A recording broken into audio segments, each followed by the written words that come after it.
Xin chào cả nhà đã trở lại với kênh Cuộc Sống Tại Quốc Gia Hạnh Phúc. Video hôm nay thì mình sẽ nói về cái vấn đề đó là tình hình căng thẳng giữa Nga và Phần Lan, và tại sao Phần Lan đang đóng cái cửa khẩu với Nga hết rồi. Thì nếu mà chúng ta đang ở Việt Nam thì chúng ta sẽ rất là lo lắng về cái vấn đề. Thứ nhất là đóng cửa khẩu lại thì thấy là nó bắt đầu nghiêm trọng rồi. Thứ hai là người nhập cư mà Nga đẩy qua Phần Lan rất là nhiều thì bắt đầu sẽ bất ổn trong xã hội.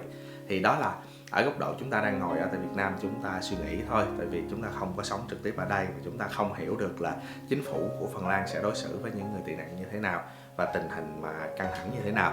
Cho nên là hôm nay thì mình là người đang trực tiếp ở tại Phần Lan thì mình chia sẻ lại những gì mình biết thôi nha. Mình đọc được thông tin trên báo đài mình xem hàng ngày đó, và cái khu vực của mình ở là đang là biên giới giáp với Nga, cho nên là mình có những cái cảm nhận gần nhất thôi để cho cả nhà hiểu được. Còn cả nhà nào biết nhiều thông tin hơn mình có thể để ở lại dưới phần bình luận, vì thông tin nó rất là nhiều. Ok cả nhà, thì bây giờ chúng ta nói về cái vấn đề là tại sao Phần Lan lại đóng cửa khẩu với Nga.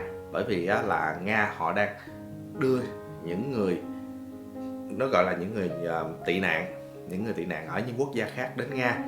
Giống như là họ có ghi ra đó là giống như những người là Syria nè, những người Yemen, những người Iraq nè, những người Somali, thì họ cho những người đó vượt qua cái cửa khẩu của Nga, có nghĩa là xuất cảnh đi và đến cửa khẩu của Phần Lan để xin nhập cảnh vào Phần Lan và xin tị nạn. Và họ ở bên đó họ có những chuyến xe, họ đến khách sạn đó rước những người đó đưa đến gần cửa khẩu để phát cho những người đó chiếc xe đạp để người đó được phép chạy qua cái biên giới. Phần Lan bắt đầu cảm thấy là những việc này nó đang có cái gì đó nó hơi quá trớn.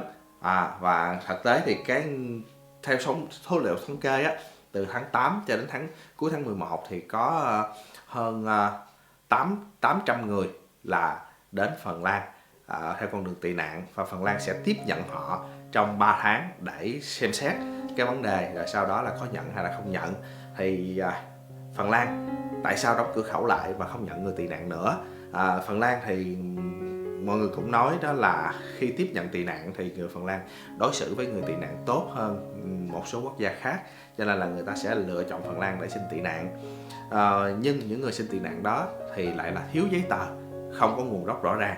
Phần Lan lo ngại là trong đó có những người thuộc chính phủ Nga, thuộc quân đội Nga thì đó được trà trộn vào đất nước Phần Lan để mà gây rối hay là xáo trộn đất nước hay là làm tình báo, cho nên là họ không muốn là những người tị nạn ào ạt nhập cư đến Phần Lan nữa, cho nên họ đóng cửa khẩu để không nhận tị nạn nữa. Họ sẵn sàng cắt đứt cái phần kinh tế với phần Nga.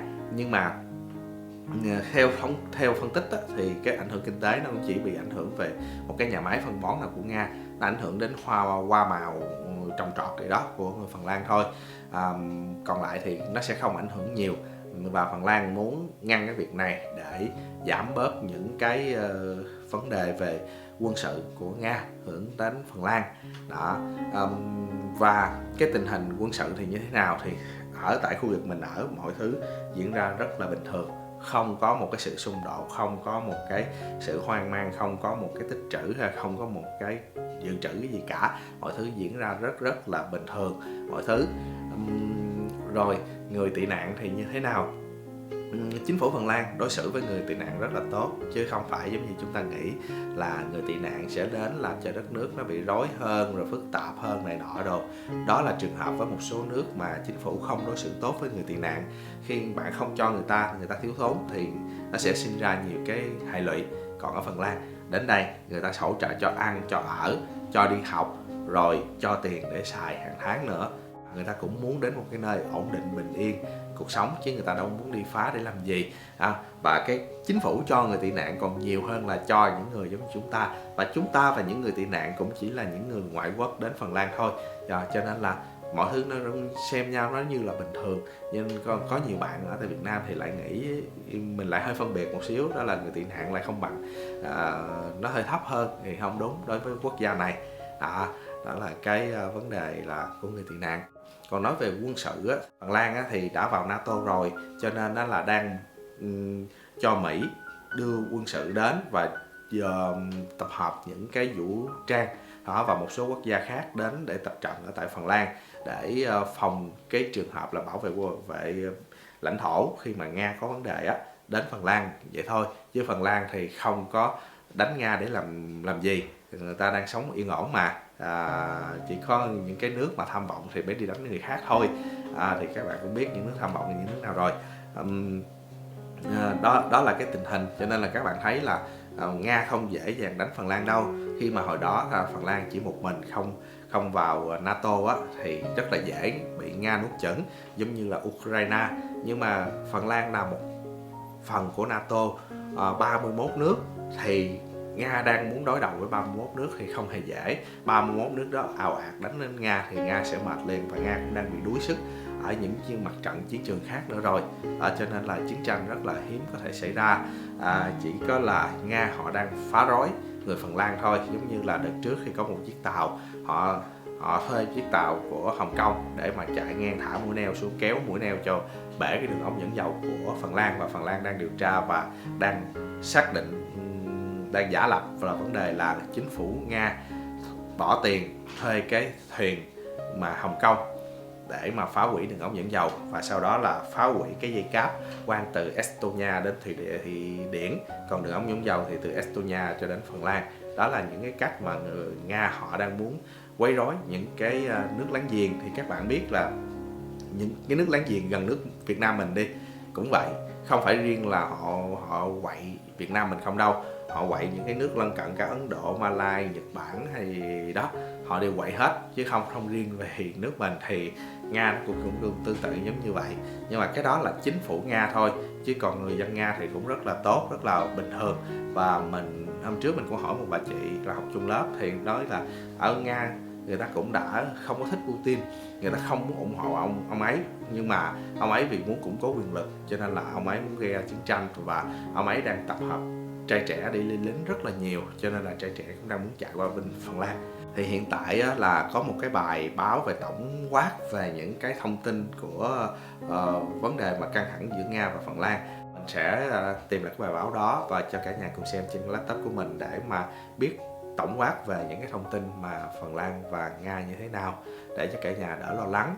Xin chào cả nhà, thì đây là cái đất nước Phần Lan và những cái cửa khẩu giữa Phần Lan và Nga. Thì Phần Lan nó có một hình cũng tương tự như Việt Nam mình và diện tích cũng tương tự như Việt Nam mình. Và đây là cái số lượng mà người nhập cư, người xin tị nạn đã xin tị nạn vào các cửa khẩu này ở tại Phần Lan. Gia đình mình thì ở gần cái cửa khẩu là New Yama. Mình đã có từng làm một video quay về 3 cái cửa khẩu này rồi, cả nhà có thể xem lại để thấy được cái tình hình cái cửa khẩu ngay đây. Còn hôm nay thì mình sẽ có một cái bài báo chính thống ở trên trang ULE, một cái cổng thông tin điện tử của Phần Lan, để giúp cho chúng ta hiểu những cái thông tin tổng quan về đất nước Phần Lan và Nga, về cái đường biên giới như thế nào. Rồi bây giờ cả nhà cùng mình sẽ làm cái bài test này nha, để mà mình hiểu được hơn về cái tình hình biên giới này. Rồi bài báo này thì được viết vào ngày 29 tháng 11, 2023. Thì cái đường biên giới giữa Phần Lan và Nga, đất liền là có 1.289 km. Rồi bây giờ chúng ta sẽ vào câu đầu tiên ha. Bắt đầu với điều dễ dàng là có nên đi du lịch Nga vào thời điểm này hay không? Thì mình nghĩ là không rồi. Bộ Ngoại giao khuyến nghị tránh mọi chuyến du lịch đến Nga. Những người Phần Lan còn ở trong nước nên cẩn thận và theo dõi các nguồn tin tức đáng tin cậy. Rồi tới câu số 2. Làm thế nào để có thể xin phép từ Phần Lan đến Nga vào lúc này và từ Nga về Phần Lan? Mình có thể chọn nhiều câu hỏi. Mình đọc báo thì mình thấy là đang là đóng hết tất cả các cửa biên giới lại rồi, cho nên là mình nghĩ là cửa biên giới không đâu. Estonia còn, Na Uy còn nè. Các chuyến bay hình như cũng đã không còn hay gì đó. Rồi đường tàu hỏa đến Helsinki. Tàu hỏa thì nãy không rồi. Vô. Ở Phần Lan, tất cả các cửa khẩu biên giới ở biên giới phía đông đều bị đóng cửa, và các cửa khẩu biên giới Estonia và Na Uy hiện vẫn còn mở cửa. Trên các chuyến bay theo lịch trình, bạn có thể đến Nga bằng chuyến bay nối chuyến, chẳng hạn như đến Thổ Nhĩ Kỳ, rồi sau đó mình đến Nga. Ở đây có một cái bài phỏng vấn về nó gọi là tâm trạng của những cái người mà cái chuyến tàu cuối cùng Helsinki đến Nga. Cả nhà cùng coi và cái cảm nhận của họ như thế nào nhé.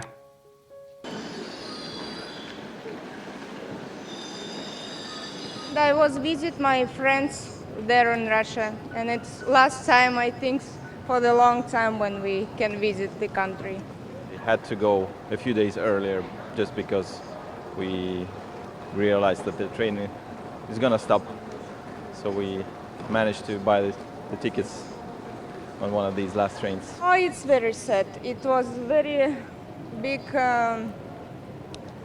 very big hope between our relationship between Finland and Russia. Now they are stopped again for the long time. So I'd like to go back and visit, but now it's gonna become harder to do so now that the train is gone and there are no flights between Europe and Russia. So yeah, it's gonna be complicated.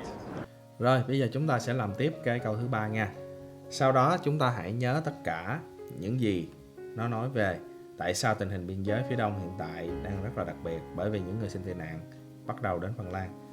Bởi vì những người xin tị nạn không có giấy tờ bắt đầu được đưa đến Phần Lan một cách có tổ chức. Đây, mình có đọc bài này là bởi vì sợ là chính phủ trà trộn ra vào nè. Vào tháng 8, những người xin tị nạn không có giấy tờ bắt đầu đến cửa khẩu biên giới ở phần đông nam Phần Lan. Vào mùa thu, người ta phát hiện ra rằng điều này là do hành động có hệ thống của chính quyền Nga. Phần Lan đóng cửa các cửa khẩu biên giới để đảm bảo an ninh quốc gia. Rồi, câu số 4. Biên giới giữa Phần Lan và Nga có nhiều đường nhỏ, tức là các điểm qua biên giới không chính thức. Tôi có thể sử dụng nó không? Đã đóng cửa rồi thì mình không rồi. Ngay cả khi một con đường xa xôi vượt biên giới phía đông, biên giới đó không được phép vượt qua nếu không được phép. Sự gần gũi của biên giới luôn được biểu thị bằng các biển báo.